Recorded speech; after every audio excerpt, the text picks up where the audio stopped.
Very nice. Super super super. Yes. ഇവിടെ mark തീരുമാനിക്കുന്ന ആരാണ്? ക്യാപ്റ്റൻ അല്ല. ക്യാപ്റ്റൻ ഇവിടെ മിസ് ചെയ്യുന്നുണ്ട്. അതെ. പക്ഷെ ഇന്ന് ആക്ടിംഗ് ക്യാപ്റ്റൻ ആരാണ്? മധു സാർ. മധുചേട്ടൻ. ഞാൻ ക്യാപ്റ്റൻ അല്ല. മധുചേട്ടൻ ആക്ടിംഗ് ക്യാപ്റ്റൻ. മധുചേട്ടൻ എത്രയാണ് മാർക്ക്? ആക്ടിംഗ് അല്ലേ? കുഞ്ഞാറ്റയ്ക്ക് ഇന്ന് കിട്ടിയിരിക്കുന്ന മാർക്ക്, കുഞ്ഞാറ്റയ്ക്ക് ഇന്ന് കിട്ടിയിരിക്കുന്ന മാർക്ക്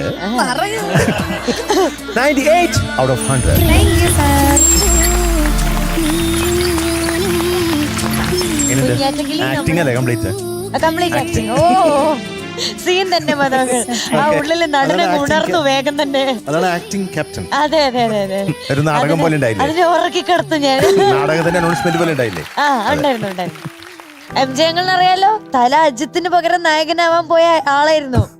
ആണോ? അയ്യോ ആ കഥ MJ അറിയാൻ മേലേ? ഏത് MJ കേട്ടിട്ടില്ലേ മധുങ്ങൾ? ഇല്ല. ചുമ്മാ നുണ പറയണതാ. കേട്ടിട്ടുണ്ട്. മധു ന്നാണോ പറയുന്നത്? അല്ലല്ല മധുങ്ങൾ സത്യം പറഞ്ഞതാ. അങ്ങനെ ഒരു കഥ ഉണ്ടായിരുന്നു. അതേതാ ഫിലിം? കാതൽ കോട്ടായി. കണ്ടോ നിങ്ങൾ രണ്ടാളും കള്ളാന്നല്ലേ വിചാരിച്ചേ? അത് സത്യമായിരുന്നു.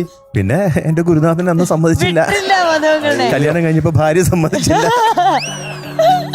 ഇവർ രണ്ടാളും സമ്മതിച്ചിരുന്നെങ്കിൽ ഒരു അജിത്തായിരുന്നു ഇരിക്കുന്നത്. അവരൊക്കെ സമ്മതിച്ചിരുന്ന മധു ആരാ? അജിത്ത് എവിടെ? അതൊക്കെ ദൈവം തീരുമാനിക്കണ പോലെ ഇരിക്കും. ഇത് ഇങ്ങനെയാണ് തീരുമാനിച്ചത് ഇപ്പൊ ദൈവം. ഇപ്പൊ സൂപ്പർ ആയിട്ടില്ല തീരുമാനിച്ചിരിക്കുന്നത്, അതുകൊണ്ട് കുഴപ്പമില്ല. സിനിമയുടെ നഷ്ടം, സിനിമയ്ക്ക് നഷ്ടം, വലിയൊരു നഷ്ടം, ടോപ്പ് സിംഗറിന്റെ ലാഭം. ടോപ്പ് സിംഗറിന്റെ ലാഭം. അതെ സിനിമയുടെ നഷ്ടം, ടോപ്പ് സിംഗറിന്റെ നേട്ടം. അതെ. അപ്പൊ കുഞ്ഞാറ്റ കിളി all the best. Thank you. Okay, നല്ല പാട്ടുകളൊക്കെ ആയിട്ട് ഇനിയും പോരെ കേട്ടോ. ബൈ. ബൈ.